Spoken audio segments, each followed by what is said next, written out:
What's going on, you guys? Long time no see. Really hadn't had a chance to do many videos here lately, but I'm out here just wrapping up some late season maintenance stuff that never got done. People that have missed some checkups. Things are coming late in the year. It's a nice day out here. The sun's shining. We finally have some days without rain, but it's still pretty cold, so we're just finishing up some late heat checks, tying up some loose ends. You know how that goes. I just saw that NorCal posted a video. He's doing some stuff on a York unit, and then Steve Lab's got a unit not working with a burnt smell. Miss Molly was running around in her coat, and here I am using my little 4-wire jumper setup that it's Lex, I think. Yeah, Lex. I believe he's the Dirty Maintenance Man channel, Dirty Maintenance Show, something like that. I wish I could say that was my idea, but it wasn't. That is an awesome little thing he come up with. I love it when I'm working on these package units. Like, this homeowner isn't at home right now. They always just tell him to go by and do it. And they actually have their blower on. They keep it in the on position. I don't know if you can hear it, but you can see that the blower is on and running. So I don't have to worry about jumping out my green wire, but then I just want to bring my unit on in stages, so I'm hooked up to the red wire. I'm going to jump out my electric heat, bring that on first, and then, I'm just going to bring on the unit with my call to Y, and then I've got orange off there, so I can just hear the reversing valves shift in air conditioning. This is how I did my little rig. I just got a cheap pack of jumpers, and I tried to color coordinate them. I twisted all the wires together and soldered them at the end, and then I used some heat shrink just to shrink it down and close up the end there. That turned out pretty good. I was pretty happy with it. And that way, I can go red to red, G for green, Y for yellow. They didn't make an orange jumper, or I would have used that for the reversing valve. But I use black, and then of course black could be your electric heat or whatever you need to jump out. But it's a neat little setup that Lex come up with there. Works pretty well, so we'll just go ahead and jump out the electric heat and bring it on. Pull in them big contactors over here that they use on these units. That one was replaced a couple years back because it was a little burnt and pitted up. So we swapped it out. Saved him a service call, and we can see that now we should have a couple of heaters on. There we go. So we know our heaters are working good. We'll also check that in defrost.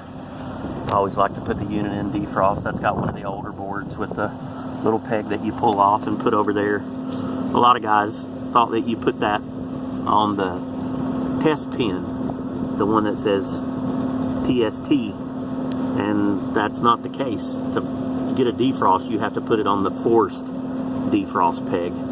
The test is actually to speed that defrost cycle up, like if you were out here on a 60-degree day, but you still wanted to test your defrost, but you don't want it to be in defrost and run your pressure up, you just go ahead and put that little jumper over here on forced defrost, get it to go into a defrost, and then once you've seen that the reversing valve and everything's shifted and it's working the way you want it to work, then you can move that over to the test position.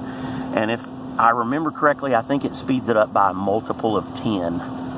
So, basically your defrost cycle will just speed up by a multiple of 10 and then kick back out. So you can verify everything's working, but not leave it in there for too long. Now they've switched over to the little green board, and it has the little metal pins. You got to short those with your flathead screwdriver.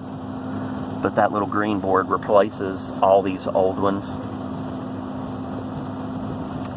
It's almost like a little universal board now.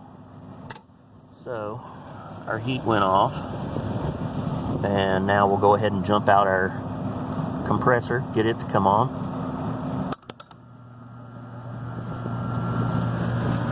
So there we go. So our heaters are off and our compressor is now on.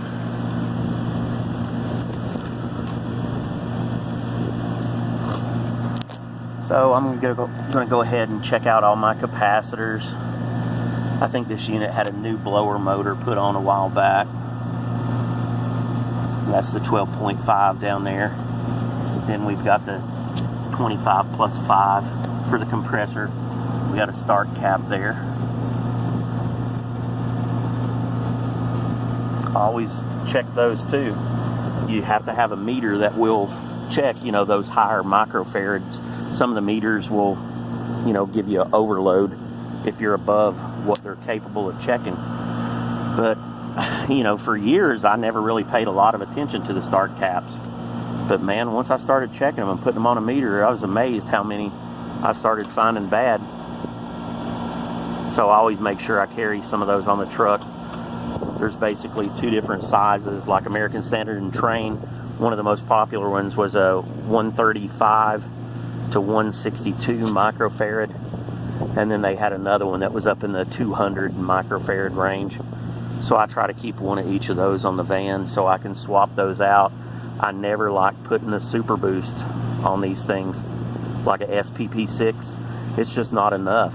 I've seen, I don't know how many units where somebody's come along and put a SPP6 on, and within a year the compressor's dead because it just doesn't give it enough of a jolt to turn over those Train compressors. So I always like to go with the factory start assist. Very rarely does the relay go bad. I mean, if the relay ever goes bad and sticks, then you're going to know it. You're going to have some problems. You're going to have burn up wires and stuff, but usually the relay is just fine. You can just swap out your cap and you're good to go. So anyway, guys, I just wanted to check in. I hadn't done a video in a while. We look like we're going to be okay here on this one, pressure-wise and everything. We'll finish checking that defrost and check the indoor coil and blower assembly, all that good stuff. You can see the winds are blowing. It's still cold out here, even though the sun's shining. But hope you guys are all doing good, being safe out there. Spring's coming up. Looking forward to warm weather. I always like heating season. I don't know, you know, summertime can get boring, replacing capacitors and contactors and adding refrigerant, same old, wash a coil. But you know, in the wintertime you got gas furnaces and the electric heater packages and good old sequencers and thermal overloads, and you got the defrost cycle, and there's just a lot more to go bad in the wintertime. So I've always kind of liked the wintertime troubleshooting stuff a little bit more. But then after you've had quite a few months of winter and cold, you're looking forward to it being over. So summer will be here before long, and we'll be back at it again, lugging a tank of refrigerant out and juicing the unit up. Because the homeowner don't want to find the leak, just gas it up. Just gas it up. All right. Well, you guys, that's going to be it for this one. As always, I appreciate you watching. Leave me a comment below, like, subscribe, and all that good stuff. And I will catch you on the next one. See you.